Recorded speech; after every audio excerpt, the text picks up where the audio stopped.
So, ladies and gentlemen, welcome back. Well, it's time to keep conversing on social media using our hashtag EHA2020. Well, we're talking about 5 days of power-packed panels, 180 plus speakers, and 100 plus awards from August 31st and September 4th.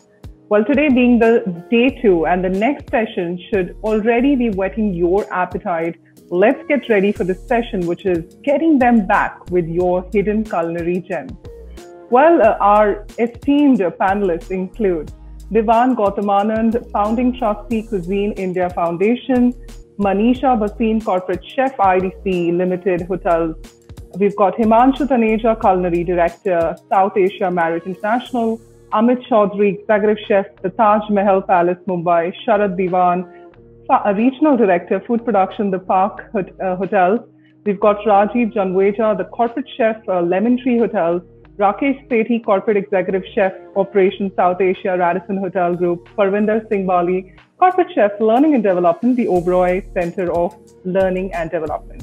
Well, ladies and gentlemen, it is now time to call upon the man leading from the front, Bhuvnesh Khanna, CEO, BW Communities, to join me on the screen and welcome our panelists. Hello, Bhuvnesh. Firstly, what an incredible panel the earlier one was, and now we're all set for our next panel. And as you can see, our panelists are just joining in with a few minutes. How are you doing, Bhuvnesh? I'm doing very well, thank you, Bhavna. Hello, Gautam. Hello, Bhuvnesh. What a pleasant surprise. Surprise, eh? So I must tell you about Diwan Gautam Anand. Sure. Diwan Gautam Anand, I've known him since I knew myself. Right? Am I a panelist or am I the... I'm going to bring in this brilliant soul who's a great well-wisher, who does food shows. He's a chef, he's an author, and he's a television personality. Kunal Vijayakar, I shall welcome him, and I shall now watch the show on Facebook, Twitter, BW Hotelier Online, and on YouTube. All right, let me tell you, we've got massive audiences, we've got massive registrations, but I shall have to excuse myself from the screen because we can only get in 9. All right, Kunal Kalra, you can get me off. See you guys in the last 10 minutes. I'll see you in the last 10 minutes. Let's give Bhuvnesh a big hand.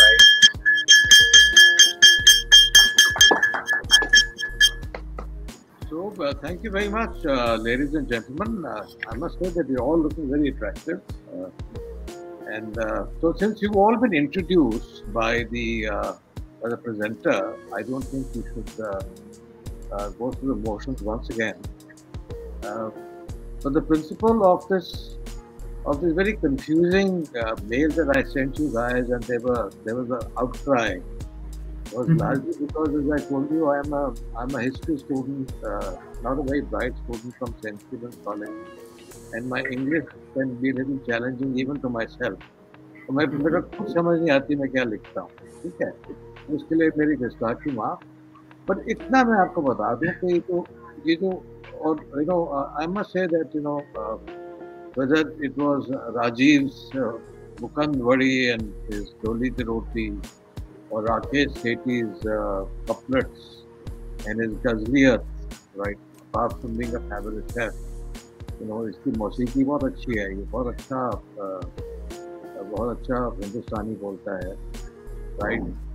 Amit Chowdhury must have got some hidden gems tucked away in his drawer, which he will not let anybody else see.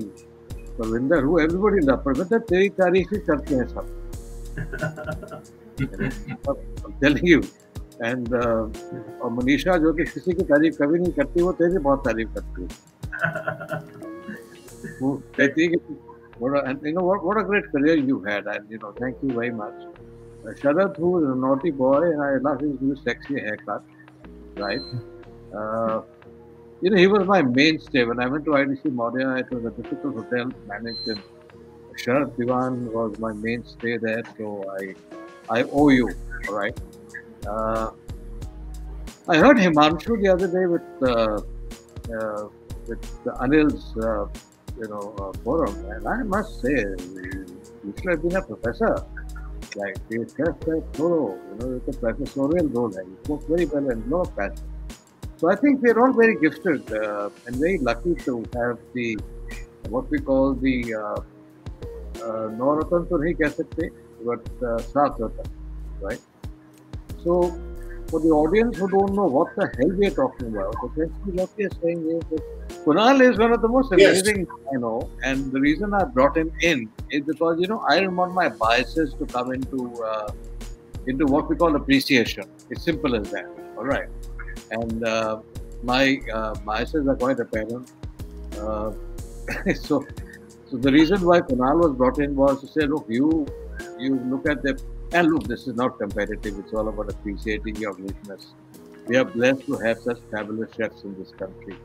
One of the things that you guys have done is that you have brought the culinary landscape of the world closer to our shores, and you've taken Indian culinary food all over the world.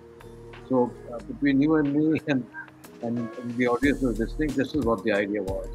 So वो कहते हैं कि अगर आप सुना है कि ढूंढने से खुदा भी मिल जाता है, तो चाहे वो परविंदर हो, चाहे वो शरद हो, चाहे वो राकेश हो, चाहे वो राजीव हो, there are non-scripted menu degustation, a taster's menu which is non-scripted.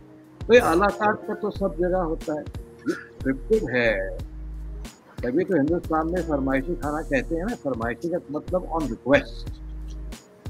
जो à la carte है वो तो à la carte है, लेकिन कुछ ऐसा हम कह रहे थे आपसे कि ये make a menu degustation which is there.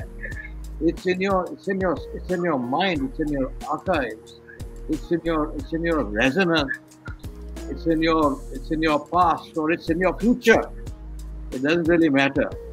But if that can be scripted together as a 5 or 7 course, and for heaven's sake, even though the law doesn't allow us to do that, is combined with a beverage. And I am not qualifying what beverage. And then we said, look, whatever you guys do must have heritage. Hindustan की जो विरासत है वो heritage ही है, हजारों साल की heritage है. क्वालिटी. अब जैसे we were bantering with Rajeev Janveja on the Choli di roti and the amazing. I mean, if you look at the story that, and my parents came from, well, they came from Lahore, but it's a story that we'll talk about later. Then we said quality. फिर quality के बगैर ingredients और quality के बगैर कुछ खाना नहीं है.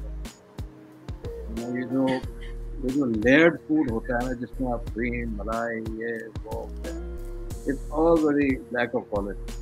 Then we said that please see what the Prime Minister is telling us.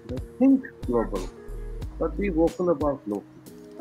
And then the principal complaint that everybody has, ladies and gentlemen, is that very often after an Indian meal, we have a very distressful aftermath.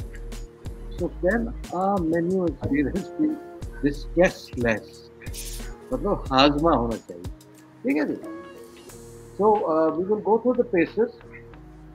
As I said, Kunal has got together lots of interesting. He's like the Santa Claus today, all right, without the Kanjivaram sari.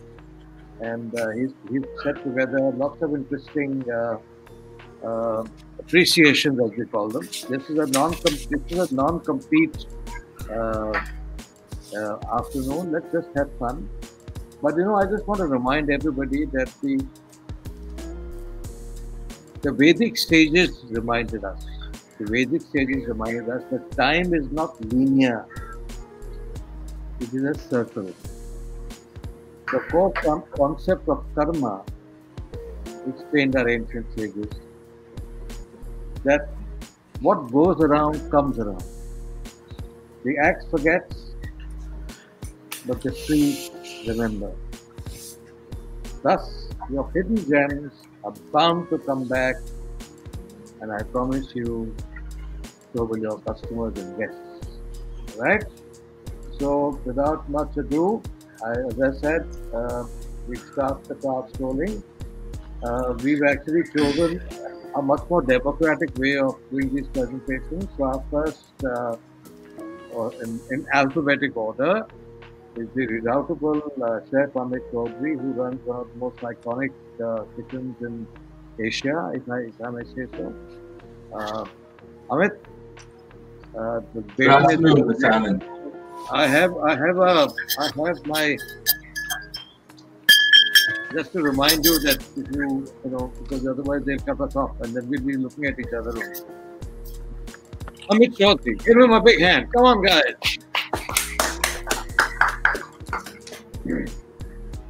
Good afternoon, everyone, and my esteemed colleagues, Mr. Mahal, Mr. Anand. Thank you. As you said, the topic is getting them back with the hidden culinary gems. India is a vast country, and every 100 kilometers that you travel, you encounter new culture, new cuisine, and the same ingredients are used in different ways, lending altogether a different flavor to your dishes.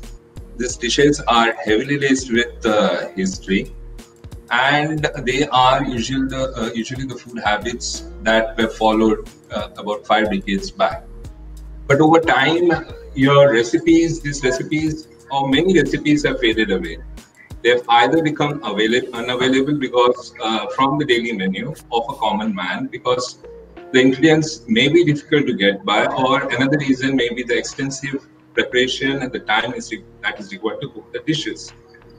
Almost lost or forgotten over time, these recipes are truly actually the integral part of India and reminds us of a rich culinary heritage.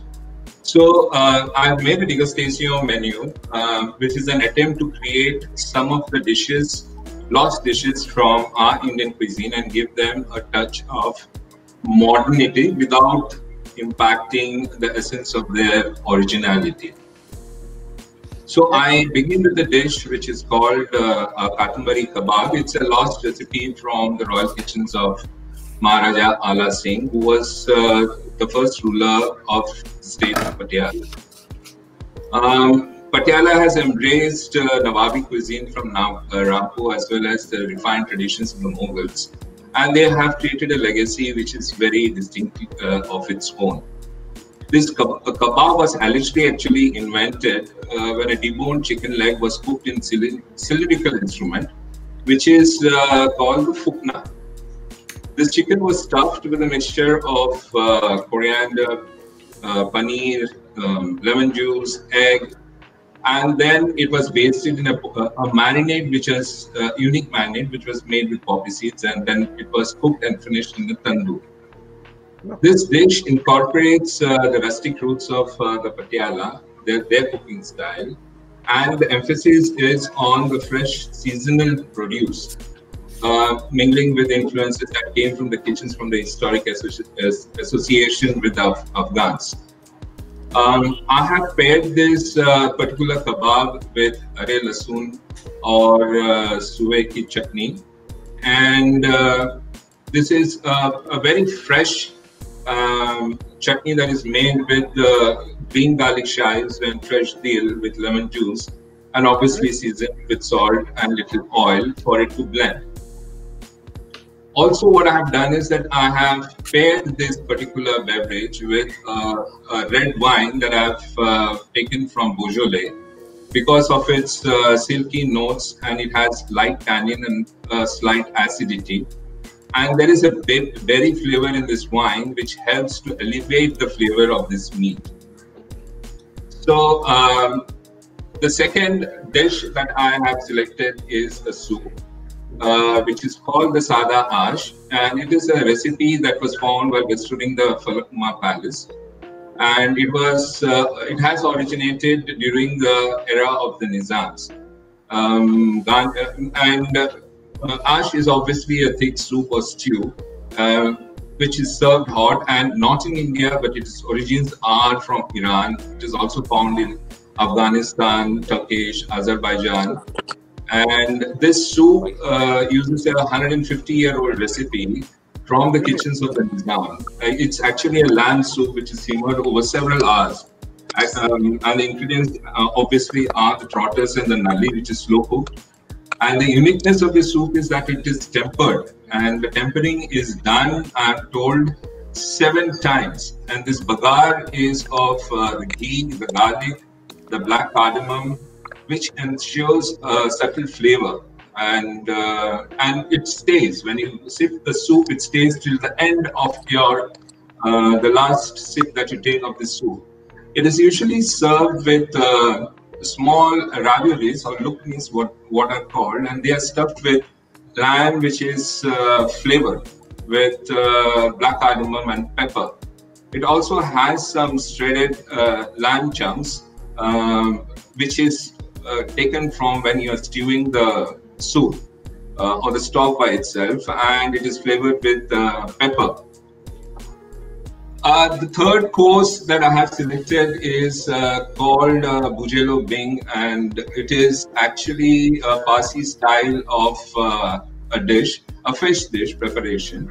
And it comes from the southern Gujarat part of Gudwada, where the origins of the Parsis have been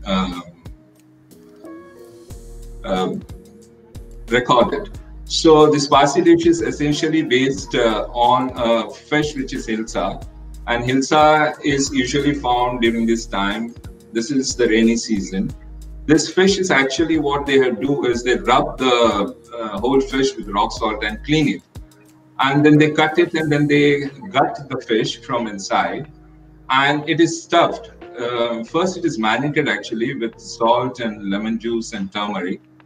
And then later on, it is stuffed with a very nice and delicate mixture of fresh coconut, coriander, chilies, and raw mangoes, and the spices, which makes it a very delectable specialty. Then it is wrapped with banana leaves. After wrapping with banana leaves, it is again wrapped in muslin cloth. This package is also then later covered with a clay soil, which helps in completely sealing this particular dish.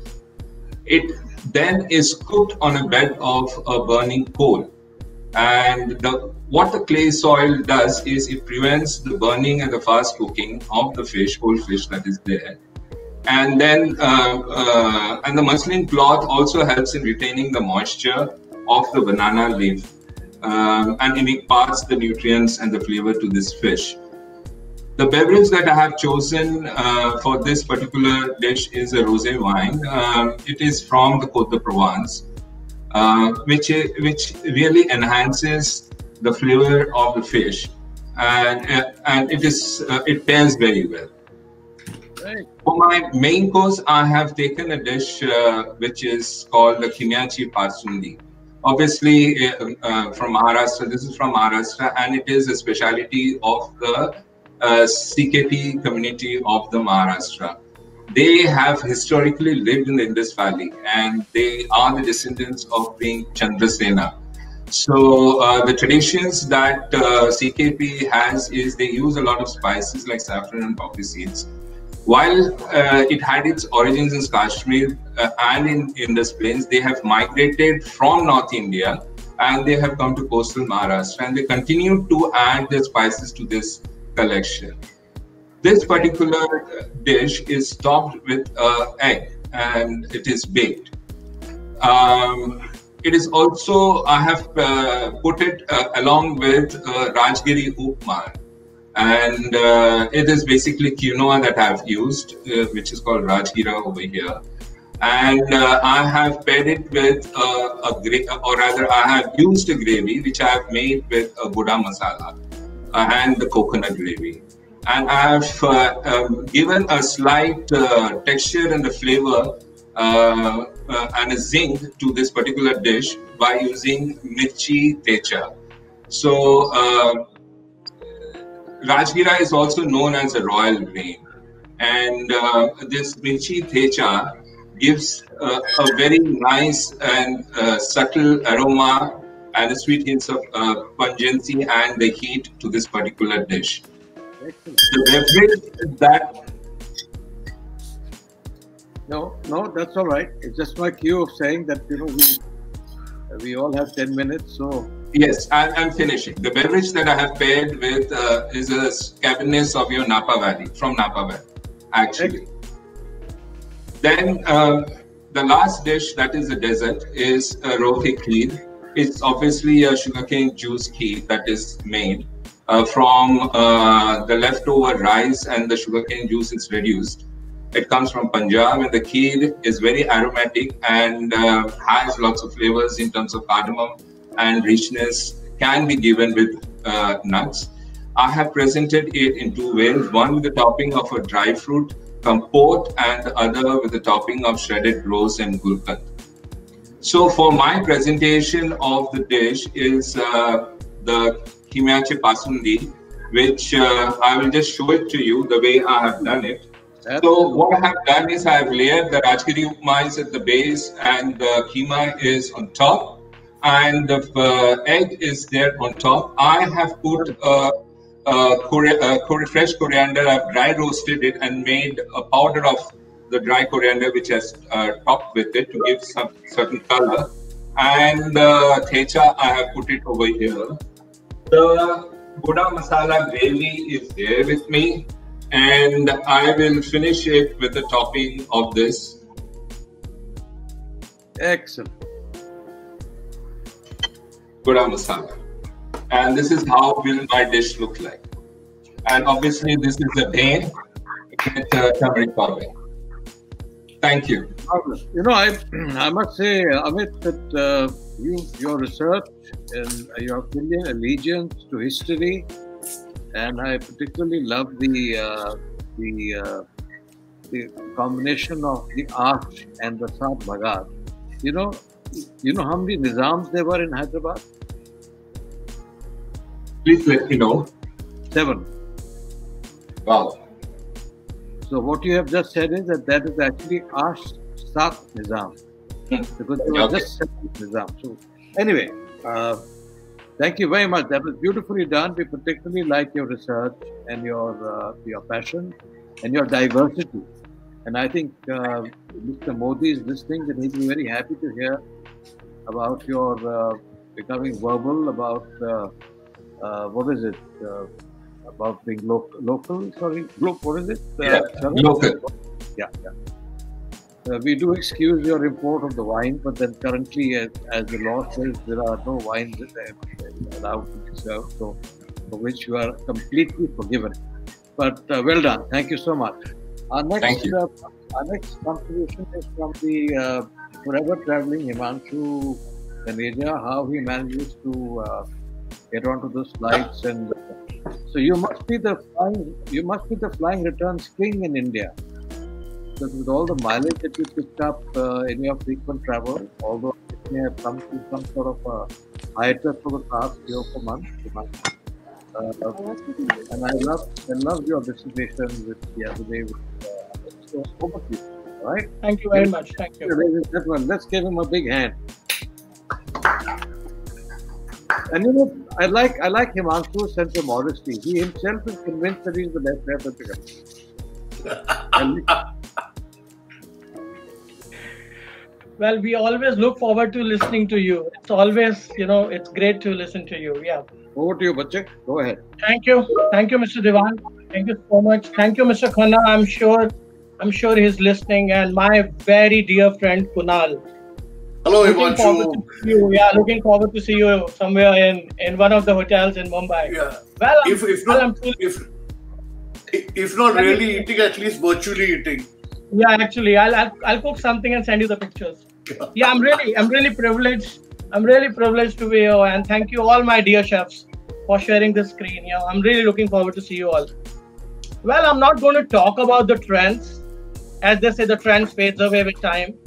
So I have chosen a very, very popular topic, which is indigenous. So this is the topic for my presentation today, and I've only picked up indigenous ingredients which are very own to our incredible country, and we are very proud to have them.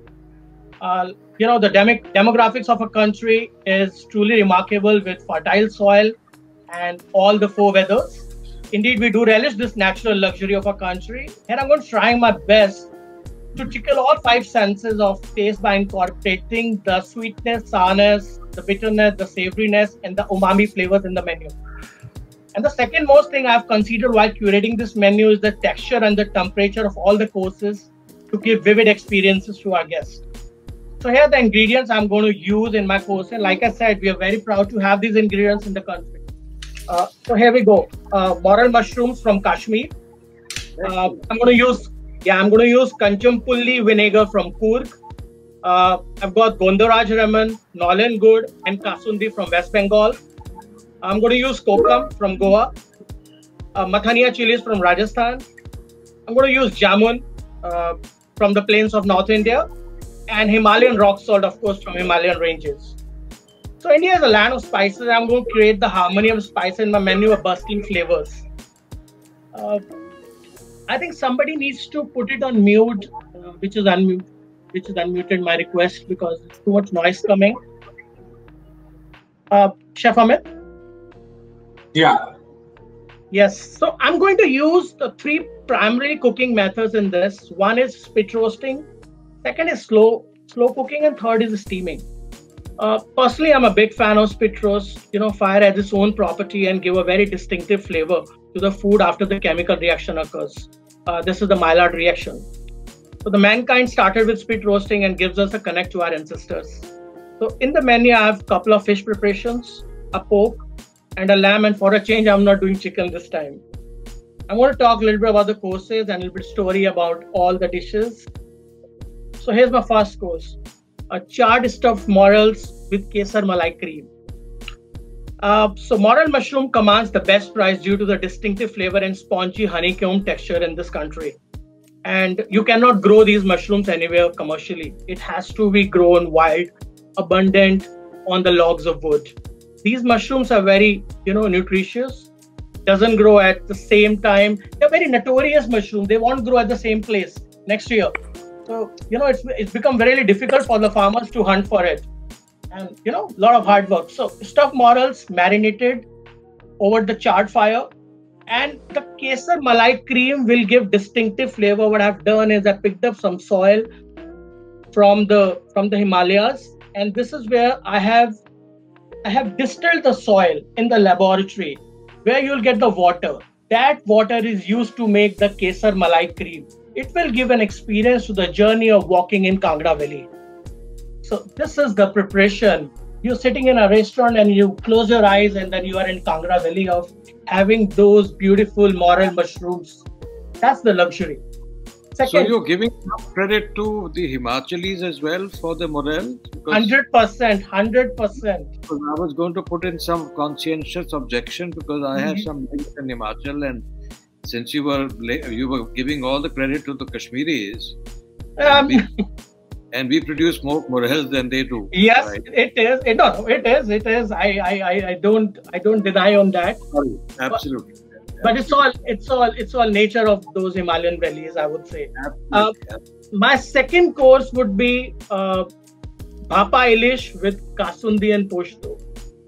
Yeah, so that's my in-laws' place. So Hilsa is the most liked fish in West Bengal, and it's a feast for any Bengali. It's a ritual for them. They can eat it for breakfast, lunch, and dinner. And like Mr. Chowdhury mentioned, this is the right time to get the best Ilish. So my second course is very native and signature to our country. You won't find anywhere in this world. It is wrapped with banana leaf, with poshto and steamed, and served with kasundi. And kasundi is the best, the mustard you have in this country. It's just outstanding. You can have it with cutlet. You can have it with anything. Just the wraps in salad. Well, I won't take much of time. My third course is pandi roast with local avocado. It's salad with Coorg vinaigrette. A Coorg vinegar, which is Kanchampulli, is something which is fermented of kokum, and then it's made. It's a signature recipe, and you just cannot make it anywhere. So in this pandi roast, where the pork belly I'm going to use, which is cooked for 15 hours, slow cooking, and then you hand pull it. It goes warm in the salad, and then you toss the lead with local avocado. In that belt, the local avocado is grown, and you make a nice vinaigrette with that Coorg vinegar. and serve the salad along with this pandi roast. I think that's going to be the most signature preparation in this entire menu. Then I would move to my fourth course. I've done total 7 courses. The fourth course is Gondoraj Himalayan trout with Himalayan salt. The kind of flavor you get from Gondoraj lemon is so different. I'm sure Mr. Sharad Dewan must be knowing the best. He uses the most, I'm sure, in his menus. I've seen his menus. Yeah, so it's a beautiful Himalayan trout, a beautiful fish, very tender, low in sodium and of course mercury, high in protein. It's very distinctive flavor. So here we are not doing any spices or anything with that fish. We'll just grill the fish, grate some Gondoraj lemon on top, squeeze some lemon with some veggies and Himalayan salt on top. We just don't want to empower this fish with any other flavor. My next preparation is Mathania chilies with Jaisalmeri lamb and pearl millet. Mathania is again a village everybody knows in Jodhpur and district of Jodhpur. It's known for its best chilies. It's really hot. And here I'm going to cook lal mas with some yogurt and chilies. I'm going to serve with the crisp of pearl millet. Jaisalmeri lamb I'm going to use. It's very known. Lamb really has to walk a lot. It's the most beautiful lamb you have in this country. Then I'm going to give a sorbet.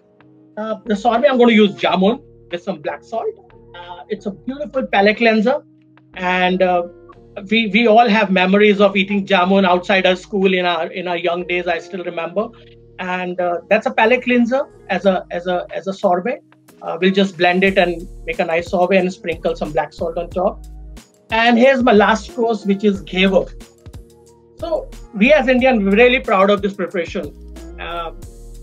It's so unique. It's so you cannot just make it anywhere, and it's so beautiful that I cannot have anybody who can say that I don't like ghevar. And the ghevar tart, it's like a petit four, small. You can just pick it up and eat, and it's filled with rabdi, and the sweet rabdi we have sweetened with the nolen gourd. That will give again a very, very, very distinct flavor. So yeah, it's go pretty much room temperature.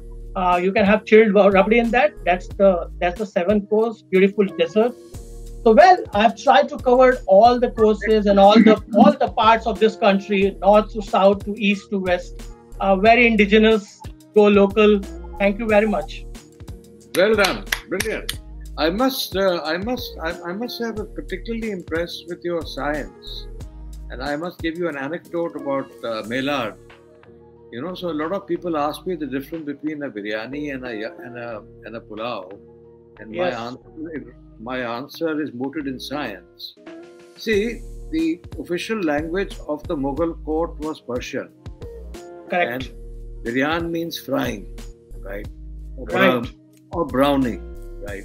So the difference between a yakhni, which is a soup, as the lay people call it, or stock as you call it, and the frying. So if you ask, and I'm not getting racial here, but if you ask a well-to-do Shia family in Lucknow, then they will say, "Bhai, wo kuch nahi, biryani kuch nahi hoti, wo fried rice hi hai." मतलब के मेलाड से वो fry करते हैं. Anyway, that was wonderful. I love the way you've characterized it. I think Kunal has become so excited that because he has visions of being the next Wajid Ali Shah. Yeah. And later. Kunal, you're on mute. You're on mute, Kunal. So Kunal has this great ambition of being a Wajid Ali Shah. So now Wajid Ali Shah's biggest weakness was that he used to expose some parts of his body, which otherwise... One nipple. Thank you, Himanshu. That was beautifully done. Very well orchestrated. Thank you very much. Lots of creativity. I loved it. Okay, now we come to Manisha, who is obviously sitting in the Peacock Bar. Manisha, are you at the Peacock Bar? Can you hear me? Manisha, can you hear me? Yes, sir. I'm at the Peacock Bar. I'm at the ITC Grand Bharat for some work. Yeah. You're breaking all the rules. Why not use the setting to my advantage? So while we are trying to sip tea, and Wajid Ali Shah is of course having copious amounts of water, for which we'll have to go to the loo very shortly. Manisha Bhasin is sitting in the Peacock Bar and obviously having a drink. But anyway, I must tell you, one of the women that I admire the most in my entire life has been Manisha. I've known her for about 20-25 years. Okay, good. I mean, she can be difficult to the point of irritation. She never takes no for an answer. In many years of my career, she drove me nuts. But for some reason, we continue to be great friends, and I admire her because she has broken the glass ceiling, and she did it without any godfather, right? So she is one of the great lady chefs in the world, and I am not being in any way parochial, but she has broken the glass ceiling, and trust me, no godfather in ITC, you know. Not yours truly, not anybody else. I have a surname which is Anand, though Anand also influenced this decision. She got this job on her own merit. So, Manisha, I love your setting. It reminds me of my days at the ITC Grand Bharat. So, over to you. So, you opened this hotel and it had your print everywhere. Well, and I've taken advantage of some of the artifacts that are there to do the setting for today's presentation. Thank you. I can. So I'll request Chef Rajeev to screen share my presentation because there was a network problem with my phone. So Chef Rajeev will, of course, share the presentation, and I will take you through my presentation as well. So, can we go on the first slide, please? Okay. First slide is okay. We are presenting the hidden culinary gems rediscovered by not only by me, by a lot of chefs who have been before me in ITC hotels. We have a legacy of close to 40+ years of food rediscovering. So, taking a cue from Mr. Anand's presentation, time is not linear. Explain our ancient ages. It is the circle. What goes around comes around. So today, for tonight's meal, I'm going to present 400 years of grand cuisine of Delhi. The setting is Arab Ki Sarai. I was fortunate enough to do a sit-down dinner there, along with Incredible India, and ASI permission, of course, was given to us. So today's cuisine is based on early medieval, late medieval Delhi, and setting is in Humayun's tomb. The preamble is the cuisine will be strongly influenced by Central Asian cuisine, the region where Turco-Mughal rulers originally came from, and it consists of dishes developed in medieval India and today what we see the interpretation on our plates today.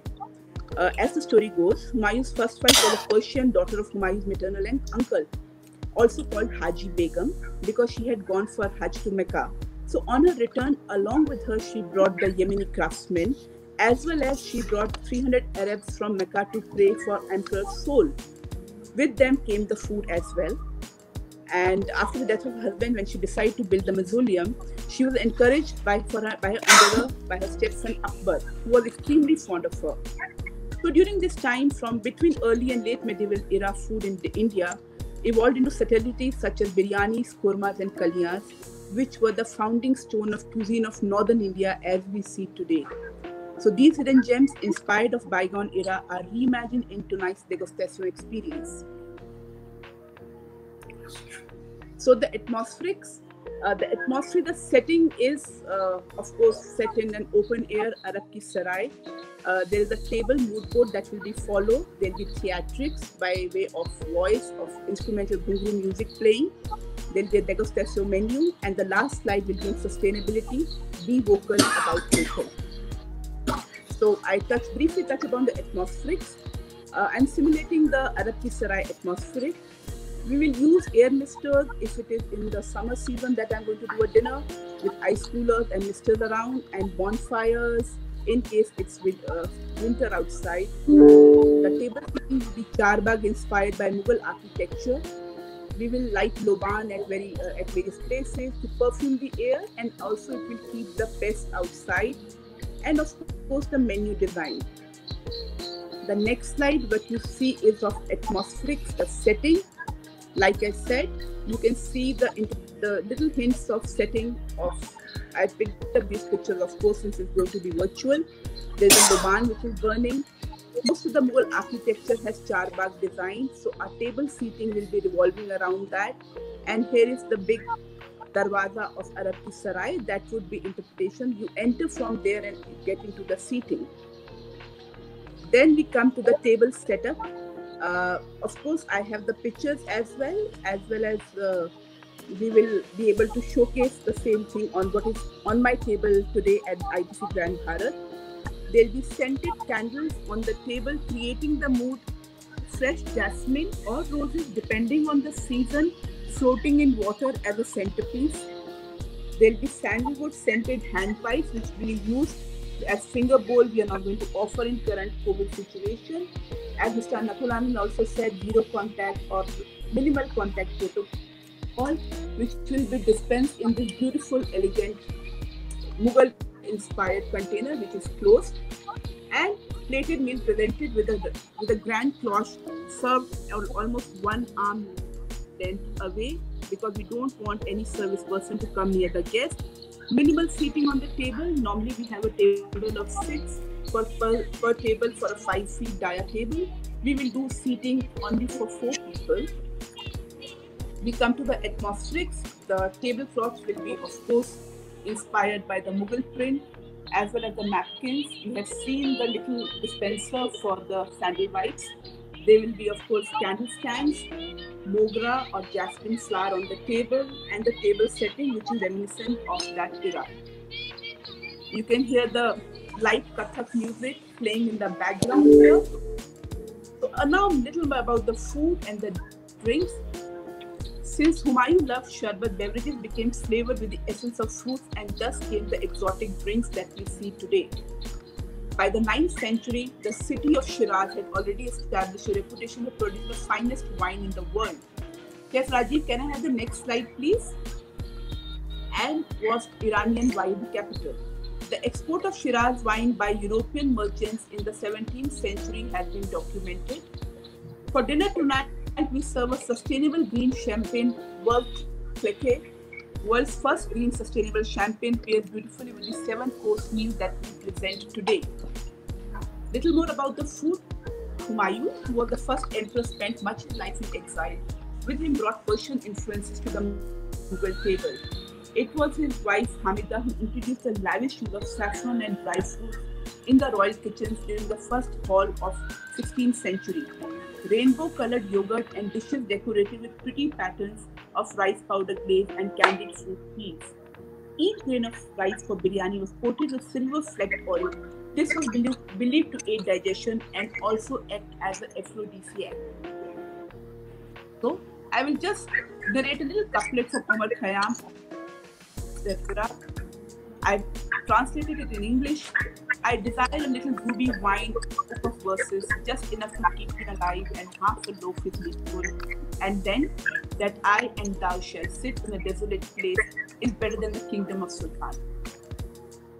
Now I come to the final one, the menu. India eats as its season dictates, as the brief was. So I have incorporated what is seasonal, what is local, what was also available at that point of time, and our strengths in Indian cuisine. So my starter would be Mahe Dolma. Of course, the green champagne would be served with all the 7 courses. A bit about Mahe Dolma. Mahe Dolma used to be a main course banquet dish. However, I am doing this in a small place. There are 4 small. I want the food to be too heavy and lead to indigestion. So a little bit about Mahe Dolma. We are creating Yamuna River soul simmered in cooling summer spices, since the theme is summer, with fennel and coriander and poppy seeds, which will be flaked, set in a mold resembling a fish. And this is also contribution of Kayas community, who were account bookkeepers in the Mughal courts of bygone era. My second small plate is Paneer Khas Maurya. These are small cottage cheese dumplings simmered in exotic fenugreek gravy, centered with saffron flavored cheese. Chena was used in India, but it was paneer which was brought, the fermented paneer was brought by Mughal, and this is also mentioned in Nuskha Shahjahani as well. My third small plate is Juje Limbu, which is spring chicken supreme stuffed with onion, cheese and royal cumin, nabbed in aromatic lime inspired by stuffed chicken recipe mentioned in Aine Akbari. Fourth course is Adrak ke Panje. It is a single bone lamb chop simmered in aromatic ginger pepper gravy. I have added my interpretation, add with a hint of gin. Gin not only makes it a little more interesting twist to the flavor, but also keeps the meat pink. The recipes those times were given by Hakims to the Rakabdar. That means the royal Hakim would give the recipe to the Rakabdar, the royal chef of the palace, because adrak is beneficial to health and is also used as a tenderizer. It was not uncommon for the Shahi Khan Sama to consult the Shahi Hakim while planning the royal menu, making sure to include medicinally beneficial ingredients. This is again served with work thicker. My next main course, which is Yemeni Halim, which I also am going to indulge in today. As you can see, the presentation is modernistic. We have done a naan crisp, which is made of multi-grain flour, and of course Halim, which is pounded lamb and meat. So yeah, it was actually brought by Yemeni craftsmen who were brought by Begum Haji, widow of Humayun, to build the tomb, and they were housed in Arabki Sarai. One day she saw them eating and she asked her royal cook to recreate that, and thus this was recreated by them. And this was inspired by the Yemeni land. It's a wholesome meal of mutton, wheat, lentil and spices, cooked together over slow heat for hours and served with traditional embellishment. We have done little twist of the embellishments, as you can see in the plate here. The final plate, large plate, is pulao with dal shola, which is a spiced version of tur dal smoked with clove and served with basmati and a dash of desi ghee. Dal kushka, what is called as well, got the Persians hooked onto this extraordinary fragrant dish. As the story goes, when Humayun was in exile, he settled in Persia, and when he was coming back to India to reclaim his land, the Persian king hosted a banquet for him, which had 1,200 dishes. So Humayun wanted to reciprocate, and he asked his royal entourage cooks to recreate food of India for them. So when he created, one of the dishes was dal kushka, and the Shah of Persia was so impressed with that dish that he was willing to give away his army and even his son for the recipe of dal kushka. It's an exotic combination inspired by Humayun's travel, again served with a champagne. We come to the last dessert, which is baraf ki handi. Baraf ki handi is a very interesting concept. In earlier days, I'm talking about 150 to 200 years ago, when the daughter-in-law, newly married daughter-in-law, would go back to her parents' house, the in-laws would send a huge tokra of various assorted kulfis, just to show her parents how much they love their daughter-in-law and how much they miss her. So hence we are presenting this interpretation of Narangi ki kulfi. The santra is from Nagpur, which will be scooped out, centered with reduced milk and embellished with the pista faluda. It is crowned with pista faluda and mufarra, which is a golden syrup. Eventually we'll serve mukwas, which is the mouth freshener. So in the court of Mughal kings and other rulers, silver-coated cardamom was offered as a part of hospitality, friendship and love, and also as a digestive post and indulgent meal. So that completes the 7 courses. Now a bit about sustainability, local, be vocal about local. So in my menu, which is a 7-course menu, we have used local rice grown in Dehradun belt, which is used. It is actually called the Doon rice. The fresh which is got from Yamuna river is used in Mahi Dolma. Jaipur mutton, we all know how famous it is. And wheat is from Pingalwara. Pingalwara wheat is a very heritage wheat it's an ancient wheat which has very low gluten content, which is used to make for halim. Ginger is from Sirmaur. Sirmaur is a place in Himachal Pradesh, supposed to grow the best ginger in India.